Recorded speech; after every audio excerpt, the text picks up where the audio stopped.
Erev Tov to everybody.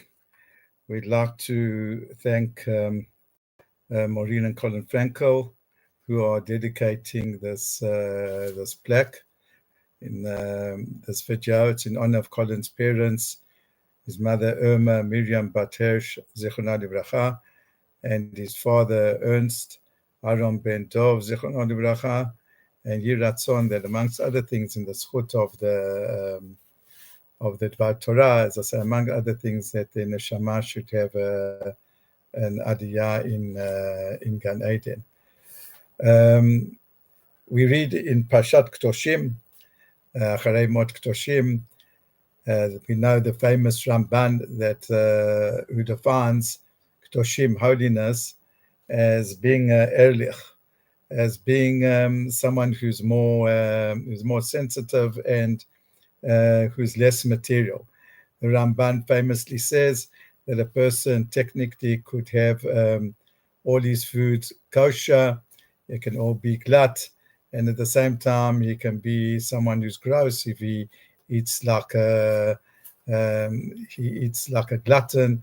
So then he's not being holy. Holy means is that over and above the parameters of the halakha, a person has got a certain refinement, a person has got a certain lifestyle that is a little bit is less material and more spiritual. That's what it means to be holy. Having said that, the Parshas Be'emet, it's a very, very strange, because all the mitzvot that are mentioned after the mitzvah, the heading of Kedoshim to you, they seem to be very, very like fundamental, like pashut. It says that a person shouldn't steal, lo tignavu, a person lo tachachashu. It says that a person shouldn't deny falsely. It says that lo teshakru, one shouldn't lie, ish ba'mito, lo teshavu b'sheker, a person shouldn't swear in vain, a person shouldn't rob. I mean, this is what is called holiness. This is pashut, just to be an ordinary, decent human being, let alone Jewish in any way. So, of course, one cannot not lie, one cannot cheat, one cannot swear falsely, etc. One certainly, when it says put a stumbling block in front of the blind, I mean, you have to be an absolute sadist to do such a thing. So why do these things appear in this Parsha of Kedoshim? That's the problem. So from here we get to what the Muslim Mepharshim say is every single one of these halachot, they are not to be taken at the rudimentary basic level, but it's coming to giving examples of a higher level of observance. For example, when it says not to steal, it means not to steal a person's sleep. When it says not to steal, it means not to steal a person's ideas. When it says not to steal or not to rob, it means that you don't take a person's mitzvah away from him. So let's give an example. Let's say when it says not to steal, it includes not only to steal one's ideas, but to attribute certain ideas to oneself where one knows that actually the source is someone else. And that's why every single page of the Gemara has when it quotes a law, it will say so and so said in the name of so and so, who said in the name of so and so. And the reason is not just because to show us the tradition, to keep the chain of tradition, and saying that this one said in the name of that one who said in the name of something. The Gemara in other places says it's much more basic to that. The idea behind it is that the person is saying, you know what, this is not my idea. This idea I got from somebody else, and he got the idea from somebody else. And if a person doesn't quote where exactly his sources are, it's not just a matter, as I say, that maybe his sources are suspect. It's a problem that a person is attributing to himself a certain idea when it's not really his. So that's what, when the Torah speaks about not stealing, it's speaking about that level of stealing.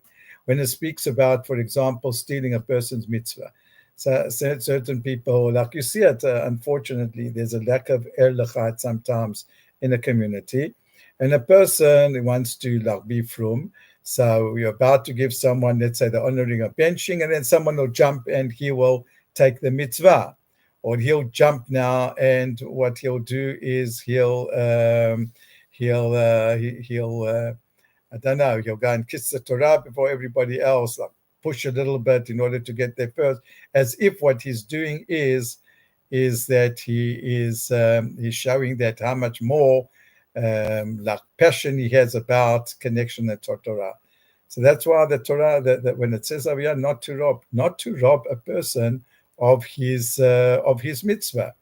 If he was a shochet, let's say, and he's supposed to now cover up the blood of the animal that he slaughtered, and the person standing by.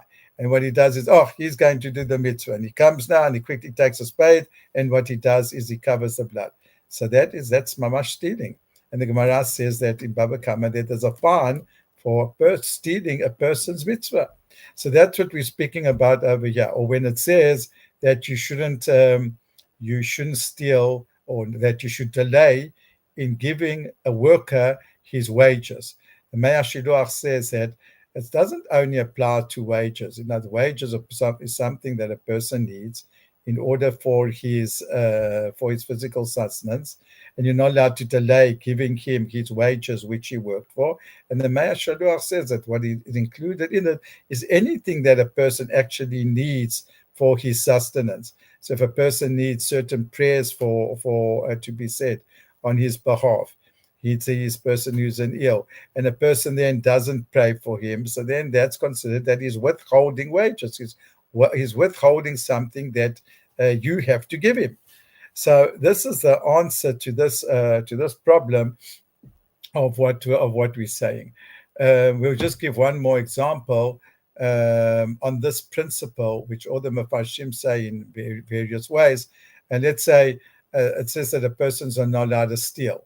So one of the examples that the Gemara brings is, let's say a person, what he does is he gives over a certain object for someone to protect and to guard.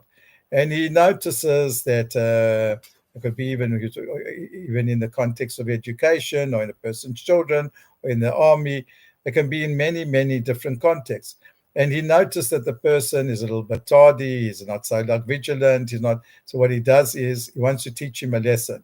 So what he does is he steals the article. Now, when the person gets into a panic, he's like beginning to sweat now. What happened, etc. So one's not allowed to do that. One's not allowed to then like steal in such a way to cause a person to teach him like a lesson. You can teach him a lesson in other ways.